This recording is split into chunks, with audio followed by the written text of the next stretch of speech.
ప్రధాని మోదీ ఇవాళ హైదరాబాద్ కు రానున్నారు. ప్రధానిగా మూడోసారి ప్రమాణ స్వీకారం చేశాక తొలిసారిగా తెలంగాణ పర్యటనకు వస్తున్నారు.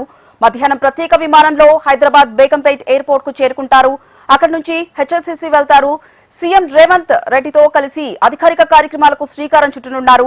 9,000 కోట్ల అంచనా వ్యయంతో చేపట్టిన వివిధ ప్రభుత్వ కార్యక్రమాలకు హెచ్ఎస్సీసీ నుంచి శంకుస్థాపన, ప్రారంభోత్సవాలు చేయనున్నారు. జహీరాబాద్ ఇంటిగ్రేటెడ్ ఇండస్ట్రియల్ స్మార్ట్ సిటీలో అభివృద్ధి పనులకు శంకుస్థాపన, గుడిబెల్లూరులో నుంచి మహబూబాబాద్ వరకు చేపట్టనున్న జాతీయ రహదారి పనులకు సైతం శంకుస్థాపన చేస్తారు. ఇండియన్ ఆయిల్ కార్పొరేషన్ టెర్మినల్ కు శంకుస్థాపన చేయనున్నారు. కాజీపేట, విజయవాడ ట్రిప్లింగ్ పనులను జాతికి అంకితం చేస్తారు. వరంగల్ జిల్లాలో ఏర్పాటు చేసిన పీఎం మిత్ర మెగా టెక్స్టైల్ పార్క్ కు శంకుస్థాపన చేస్తారు. ఇటీవల ఆపరేషన్ చేయించుకుని హైదరాబాద్ లోని తన నివాసంలో విశ్రాంతి తీసుకుంటున్న AP deputy CM Pavan Kalyan ను ప్రధాని మోదీ పరామర్శించనున్నారు. మోదీ పర్యటన నేపథ్యంలో పోలీసులు భారీ బందోబస్తు ఏర్పాట్లు చేశారు. బీజేపీ ఆధ్వర్యంలో పరేడ్ గ్రౌండ్ లో ఏర్పాటు చేసిన సభలో ప్రధాని ప్రసంగించనున్నారు. సభకు వచ్చే ప్రజలకు ఎలాంటి ఇబ్బందులు లేకుండా పార్కింగ్ ఏర్పాట్లు చేశారు.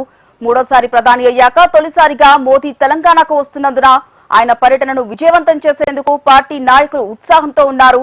హైదరాబాద్ నగర వ్యాప్తంగా కటౌట్లు, ఫ్లెక్సీలు, బ్యానర్లు తో నింపేశారు. ఇదే అంశానికి సంబంధించి మరింత సమాచారం మా ప్రతినిధి గోవింద్ లైవ్ ద్వారా అందిస్తారు. Govind, over to you. Yes Haripriya, ఏదైతే మూడోసారి ప్రధాని అయిన తర్వాత తెలంగాణకు తొలిసారిగా మోడీ రాబోతున్నారు కాబట్టి ఈ రోజు జరిగేటువంటి భారీ బహిరంగ సభ ఈ రాష్ట్ర శాఖ ఆధ్వర్యంలో జరుగుతుంది. దీనికి మాత్రం యొక్క పరేడ్ గ్రౌండ్ దగ్గర మనం మెయిన్ గేట్ దగ్గర ఉన్నాం. ప్రధాని యొక్క బహిరంగ సభకు వచ్చే గేట్ అంటే లోపలికి ఎంటర్ అయ్యే గేట్ దగ్గర మనం చూసుకోవచ్చు. ఆనేరులో యొక్క గేట్ ద్వారానే బహిరంగ సభలకు ప్రధాని మోడీ లోపల కూడా ఎంట్రీ అయ్యేటువంటి గేట్. ఇక్కడ కూడా ప్రస్తుతానికైతే లోపలికి ఎవరిని కూడా అలో చేయకుండా ఒకవేళ పాసులు ఉన్నట్లు వాళ్ళని మాత్రమే లోపలికి అలో చేస్తూ ప్రతి ఒక్కరిని కూడా క్షుణ్ణంగా పరిశీలిస్తూ మాత్రమే లోపలికి అలో చేస్తున్న పరిస్థితి చూసుకోవచ్చు. అయితే మొత్తం కూడా నగర వ్యాప్తంగా ఏదైతే మోడీ రాకతోటి నగర వ్యాప్తంగా కూడా బీజేపీ శ్రేణులు మాత్రం ఎక్కడ కూడా కటౌట్లు కానీ ఫ్లెక్సీలు కానీ మొత్తం కూడా ఒక కాషాయమైనటువంటి కాషాయ వనం కూడా భాగ్యనగరం మార్చారని కూడా చెప్పుకోవచ్చు. ముఖ్యంగా ఒక బహిరంగ సభ పరిసర ప్రాంతాల్లో మాత్రం పోలీసుల వలయంలో మాత్రం ఒక బహిరంగ సభ పరిసరాల ప్రాంతాలు ఉన్నాయి. మనము ఉన్నటువంటి పస్తూర్ రోడ్డును మనం చూసుకున్నట్లయితే రాష్ట్రపతి నిలయం వెళ్ళేటువంటి రోడ్ ఏదైతుంది రోడ్డు వైపులో మొత్తం ఇరువైపులా కూడా రెండు వైపులా కూడా మొత్తం కూడా బీజేపీ నేతలు కానీ కార్యకర్తలు కానీ పెద్ద ఎత్తున ఫ్లెక్సీలు ఏర్పాటు చేయడం, ఈ యొక్క గ్రౌండ్ చుట్టుముట్టు కూడా అంటే మొత్తం నలుమూలలో కూడా ఈ యొక్క ఫ్లెక్సీలతో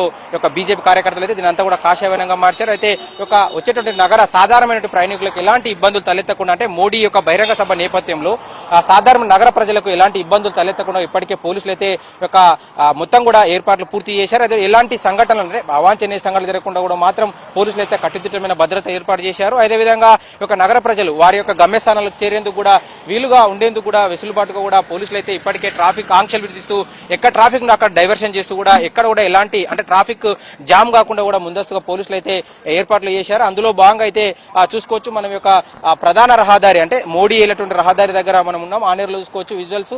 అదేవిధంగా ఏదైతే బహిరంగ సభ మోడీ 2:50 నిమిషాలకు బేగంపేట ఎయిర్పోర్ట్ చేరుకోవడం, అక్కడ నుంచి నేరుగా హెచ్ఎస్సీసీ ఆ కార్యక్రమానికి వెళ్ళడం, అక్కడ మొత్తం కూడా వర్చువల్ గా మోడీ ఏదైతే తలపెట్టినటువంటి అభివృద్ధి కార్యక్రమాలు ఉన్నాయో కొన్ని ప్రారంభోత్సవాలు కొన్ని శంకుస్థాపనలు కూడా మోడీ ప్రారంభించబోతున్నారు. ముఖ్యంగా ఇక హెచ్ఎస్సీసీ కేంద్రం కూడా వర్చువల్ గా కూడా ప్రారంభించబోతున్నారు. అందులో ముఖ్యంగా రాష్ట్ర సీఎం, అదేవిధంగా గవర్నర్, అదేవిధంగా కేబినెట్ మంత్రులు, అదేవిధంగా కేంద్ర మంత్రులు కూడా రాబోతున్నటువంటి ఒక అధికారిక కార్యక్రమం మొత్తం హెచ్ఎస్సీ వేదికగా జరుగుతుంది. అక్కడ అటు నుంచి కూడా ఆ కార్యక్రమం పూర్తయిన తర్వాత కూడా మోడీ నేరుగా గచ్చిబౌలిలో ఉన్నటువంటి సాయి సింధు ఆసుపత్రి ప్రారంభోత్సవానికి వెళ్తా ఉన్నారు. అక్కడికి మొత్తం కూడా మోడీ యొక్క పర్యటన మాత్రం ఇదంతా కూడా రోడ్డు మార్గానే ఉంది. ముందస్తుగా మాత్రం ఇదంతా కూడా బేగంపేటలో ఎయిర్పోర్ట్ నుంచి కూడా అక్కడ హెచ్ఎస్సీసీకి హెలికాప్టర్ ద్వారా ముందస్తు షెడ్యూల్ ఉన్నప్పటికీ కూడా అనివార్య కారణాల వల్ల మాత్రం మొత్తం కూడా ఒక మోడీ రాక అనేది మాత్రం హైదరాబాద్ నగరంలో పర్యటన మొత్తం కూడా రోడ్డు మార్గాన్ని వెళ్తుంది. కాబట్టి హెచ్ఎస్సీసీ సాయి సింధు ఆసుపత్రి ప్రారంభోత్సవం తర్వాత కూడా మోడీ నేరుగా మళ్ళీ రోడ్డు మార్గాన్ని బేగంపేట ఎయిర్పోర్ట్ కు చేరుకోవడం, అక్కడ గంట పాటు రిజర్వ్ సమయం కూడా కేటాయించారు. Right, thank you Govind.